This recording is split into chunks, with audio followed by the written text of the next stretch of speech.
তো আজকে সকালবেলা না তো জামা কাপড় গুছাচ্ছি।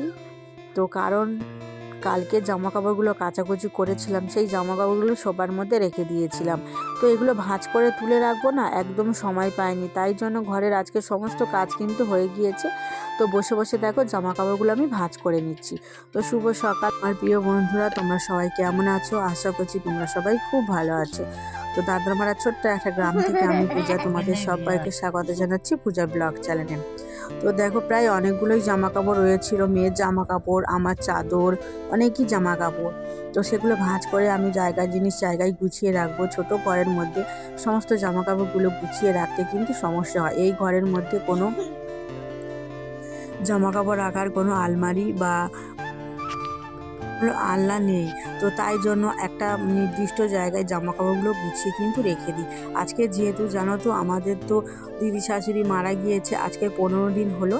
তো আজকে আমাদের ঘাট জানো তো, তো আমরা 3 জনে ঘাটে উঠবো। তো এর জন্য আজকে রান্নারও কোনো ঝামেলা নেই, যেহেতু আজকের রান্না করতেও নেই। আর ঘাটে উঠে না মালসাই করে ভাত রান্না করে কিন্তু খেতে হয়। যেহেতু আজকের বারটা হলো শনিবার, অন্য দিন কি বলো তো মালসার ভাত কিন্তু খেতে নেই। তো ঘাটে উঠলেই শনিবার হোক আর অন্যবার হোক মালসার ভাত কিন্তু খাওয়ার নিয়ম। তো এছাড়া আর কোনো রান্না বা কোনো ভাত কিন্তু রান্না করে আর খেতে নেই।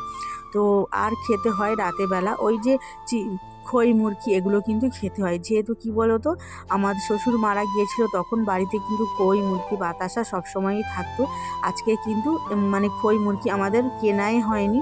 তো মালসার ভাতটা খেতে হবে, আর রাতে যদি অন্য কিছু যে ছোলা, তো কাঁচা ছোলা খেতে হবে।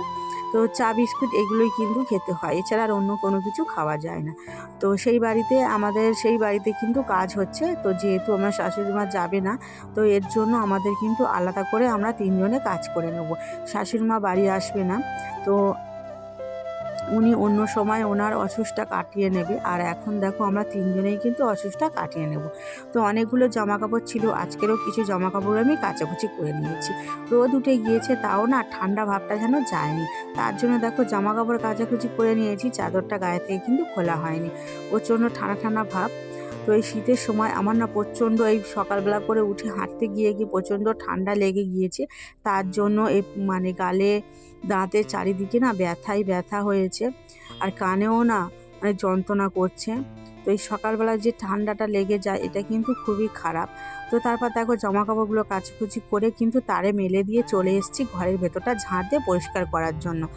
সকালবেলা একবার ঝাঁট দেওয়া হয়ে গিয়েছে, আবারও দেখো কত ময়লা বের হয়েছে। যেহেতু বিছানাটা ভালো করে ঝাড়া হয়নি, তো বিছানাটা গুছিয়ে ঝেড়ে নিলাম। তো এতগুলো ময়লা বের হয়েছে। তো প্রতিদিন রাজস্বী মানে খাতার পৃষ্ঠাগুলো কাটে, আর এভাবে না অনেক কুচি কুচি করে তক্তার নিচের দিকে ফেলে রাখে। তো আমি সেগুলো না প্রত্যেক দিন তক্তার ভেতর থেকে ওই যে ঝাড়ুটার সাহায্যে বের করে তারপরে কিন্তু বাইরে ফেলে দিতে হয়। তো দেখো ঘরটা ঝাড় দিয়ে হাত পা ধুয়ে চলে গিয়েছিলাম কলের জল আনার জন্য।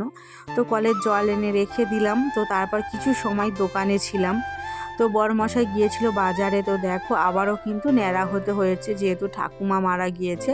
তো বাজার থেকে ন্যাড়া হয়ে এসছে, আর আমরা দেখো আমাদের ঘরের পাশে যে সেলুন দোকানটা, ওখান থেকে কিন্তু আমরা নখ ছেড়ে নিয়েছি। রাজস্বীকে আর ন্যাড়া করাইনি, যেহেতু ও স্কুলে যায় আর ও ন্যাড়া হতে চায়নি।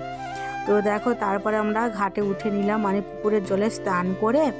আর এই দেখো মামা শ্বশুরদের বাড়ি জামা কাপড় পরে কিন্তু দেখো তারপর কিন্তু পুকুর থেকে মানে যখন ডুবে উঠি তখন কিন্তু গ্লাসে করে জল তুলে নিয়ে উঠতে হয়।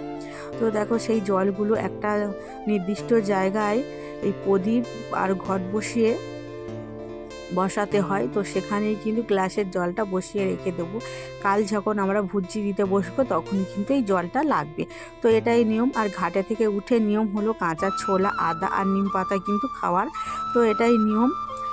তো আমাদের গ্রামের প্রত্যেকটা বাড়িতে এই নিয়মটা পালন করে। আমাদের যেন অসুখটা কাটাতে 15 দিন সময় লাগে, অন্য অন্য বাড়িতে 11 দিনে কিন্তু অসুখটা কাটিয়ে নেয়। তো যাই হোক দেখো তারপর আমরা ঘাটে উঠে ছোলা খেয়ে নিলাম, আর মেয়েকে বলছিলাম, মেয়ে তো নিম পাতার ভয়ে খেলো না, পালিয়ে গেল। তো তো এখন কিন্তু আমার মালসা জাল দিতে হবে। তো ঘড়ির কাঁটায় সময় হয়েছে ওই 2:45 মতো। তো এখন আমরা দেখো ঘাটে উঠে গেলাম। আর মেয়ে তো জানো তো মালসা যে ভাত রান্না করে খায় সেই ভাত কিন্তু ওর একদম পছন্দ নয়। তো দেখো এখন আমি শাড়িটা ঘরের ভেতর গিয়ে কিন্তু শাড়িটা চেঞ্জ করে নেব, তারপর কিন্তু আবার আসবো মালসাটা ধোয়ার জন্য। তো দেখো ঘরে চলে এসেছি, আর দেখো যারা যারা শাড়ি দিয়েছে সেই সব শাড়ি জামা নিয়ে কিন্তু আমরা ঘরে এখন রেখে দেব।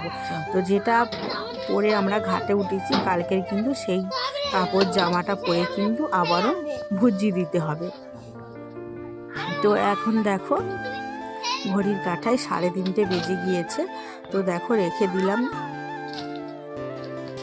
জামা কাপড়গুলো। তারপর দেখো মেয়েকে খেতে দিয়েছিলাম স্ট্রবেরি। তো স্ট্রবেরি অনেক দিন থেকে খাওয়ার জন্য বায়না করছিল। তো দেখো 3টে স্ট্রবেরি ও খেতে বসে গিয়েছে। আর স্ট্রবেরিগুলো জানো তো একদম খেতে কিন্তু ভালো না, দেখতে খুব সুন্দর, একদম টক আর কেমন একটা দানা দানা মতো ভাব। তো ওই স্ট্রবেরির মানে যে বাক্সগুলো 100 টাকা দাম। তো মেয়ে দেখো স্ট্রবেরি তো খেয়ে নিল। তারপর দেখো আমি চলে এসেছিলাম এখানে মালসার ভাতটা রান্না করতে। তো মালসার ভাত রান্না করতে সময় লেগে গিয়েছে অনেকটা সময়, মানে 1 ঘন্টা, যেহেতু এই ভাতটা রান্না করতে অনেক সময় লাগে। আর পাতা না জাল দিয়ে রান্নাটা করতে হয়। একটা মালসা জাল দিলাম, তো একটা মালসায় করে রান্না করেছি, আমাদের দুজনার খুবই ভালোভাবে হয়ে যাবে। তো তারপর বর মশাইকে পাঠিয়েছিলাম কলা পাতা কেটে আনার জন্য।